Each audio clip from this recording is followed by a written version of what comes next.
Before you start watching this video, please take a moment to subscribe to our YouTube channel by clicking the subscribe button.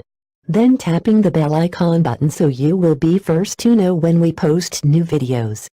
Nowadays, many people have trouble with losing the belly fat, especially in the waist and hips. In this video, we will present you a recipe that will take no time, and it is the best way to reduce stubborn belly fat in no time. It is a cream that will help you get the body you always wanted, in no time, just in few weeks. It is very easy to be prepared and it is all natural, without side effects and chemicals. Needed ingredients: 1.5 pill camphor, baby oil, medium pack. Method of preparation: at first, you should add the camphor to the baby oil and mix them well. After that, you need to leave it for 2 days. Then, stir it and it is ready for application. We do not recommend it if you have allergy to camphor. You should consume a lot of water. If you use the cream all the time, you will have the best results. It reduces the abdominal fat and it also reduces the weight in the belly, waist and hips in no time.